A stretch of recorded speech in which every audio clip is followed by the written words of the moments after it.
दोस्तों, आज के इस वीडियो में हम बात करेंगे कंधार प्लेन हाईजैक के बारे में। यह एक ऐसी घटना है जो देश के इतिहास पर बदनुमा दाग की तरह है। कैसे कुछ हथियार बंद आतंकियों ने इंडियन एयरलाइंस के विमान न सिर्फ हाईजैक कर लिया बल्कि अपने कुछ साथियों को भारत की जेल से आजाद भी करवा लिया। उस समय देश के विदेश मंत्री खुद 3 आतंकियों को भारत की जेल से निकालकर कंधार छोड़कर आए थे और देश के नागरिकों को सुरक्षित लेकर वापस भारत लौटे। दोस्तों, आज इस वीडियो में हम जानेंगे कंधार हाईजैक की पूरी कहानी। हम जानेंगे कि कंधार प्लेन हाईजैक कब हुआ था, कंधार प्लेन हाईजैक के कारण भारत ने क्या कार्रवाई की थी और आतंकियों की मांग के बदले भारत को किन आतंकवादियों को छोड़ना पड़ा। तो चलिए शुरू करते हैं कंधार प्लेन हाईजैक की पूरी कहानी। दोस्तों, इस कहानी की शुरुआत होती है 24 दिसंबर 1999 को। इस दिन नेपाल की राजधानी काठमांडू के त्रिभुवन इंटरनेशनल एयरपोर्ट से इंडियन एयरलाइंस की फ्लाइट संख्या IC 814 ने शाम को करीब 4:30 बजे नई दिल्ली के लिए उड़ान भरी। तब तक फ्लाइट मेंबर और अन्य यात्री इस बात से अनजान थे कि उनके बीच कुछ हथियार लिए आतंकवादी यात्री बनकर बैठे हैं। विमान में उस समय 180 लोग सवार थे, जिनमें से ज्यादातर लोग भारत के थे। कुछ यात्री Australia, Belgium, Canada, France, Italy, Japan, Spain और अमेरिका के भी थे। शाम को लगभग 5 बजे जैसे ही इंडियन एयरलाइंस का विमान भारतीय सीमा में दाखिल हुआ, सभी आतंकवादी एक्टिव हो गए और बंदूक के नोक पर विमान को पाकिस्तान के लाहौर में उतारने की मांग करने लगे। हालांकि यहां विमान चालक दल के सदस्यों ने सूझबूझ दिखाए। पहला तो उन्होंने तुरंत भारत सरकार तक विमान हाईजैक होने की सूचना पहुंचा दी।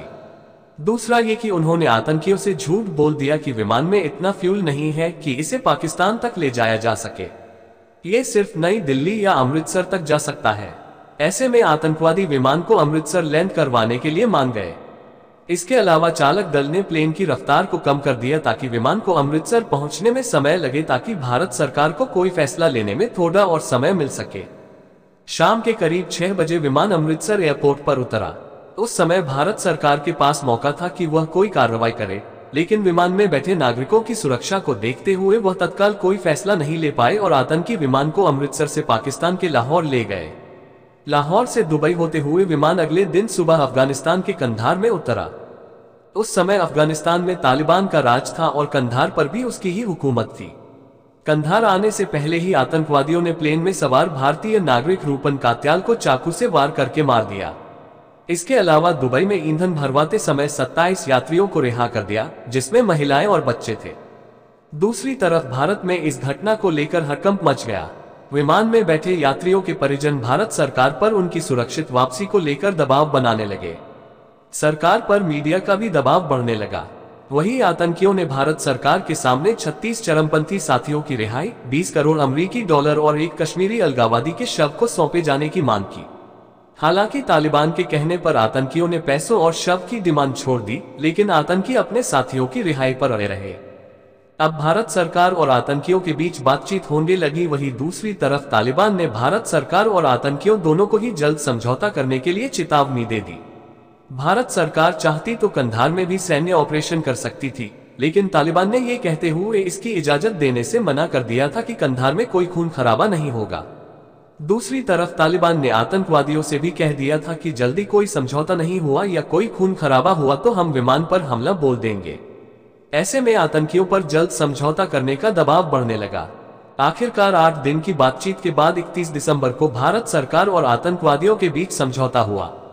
इस समझौते के तहत भारत सरकार 3 आतंकवादियों जैश-ए मोहम्मद के प्रमुख मौलाना मसूद अजहर, अहमद जरगर और शेख अहमद उमर सईद को रिहा करेगी। बदले में आतंकवादी सभी यात्रियों को छोड़ देंगे। 31 दिसंबर 1999 को तत्कालीन अटल बिहारी वाजपेयी सरकार के विदेश मंत्री जसवंत सिंह खुद तीनों आतंकवादियों को भारतीय जेलों से निकालकर कंधार पहुंचे और बदले में सभी यात्रियों को सुरक्षित वापस भारत लेकर आए। इसके बाद तालिबान ने भी आतंकवादियों को तुरंत अफगानिस्तान छोड़ने का अल्टीमेटम दे दिया। अपने साथियों की रिहाई के बाद आतंकवादी तुरंत अपने साथियों को लेकर एयरपोर्ट के बाहर खड़ी गाड़ियों में बैठकर भाग गए। इस दौरान वह अपनी सुरक्षा के लिए तालिबान के एक अधिकारी को भी अपने साथ ले गए। 31 दिसंबर की शाम को भारत में प्रधानमंत्री वाजपेयी देश को यात्रियों की सुरक्षित वापसी की जानकारी दी और कहा कि उनकी सरकार अपहरणकर्ताओं की मांगों को काफी हद तक कम करने में कामयाब रही है। इस पूरी घटना में 2 बातें ऐसी हुई भारत के खिलाफ रही। पहली बात तो ये कि जब चालक दल ने अपनी सूझबूझ से विमान को अमृतसर में उतारा तब भारत सरकार की तरफ से कोई सैन्य कार्रवाई नहीं की गई। हालांकि इसके पीछे यात्रियों की सुरक्षा एक वजह हो सकती है, क्योंकि तब सरकार को भी पता नहीं था कि विमान के अंदर कितने आतंकवादी हैं और उनके पास कितने और कैसे हथियार हैं। दूसरी बात जो भारत के खिलाफ गई वह यह है कि उस समय अफगानिस्तान पर तालिबान का शासन था।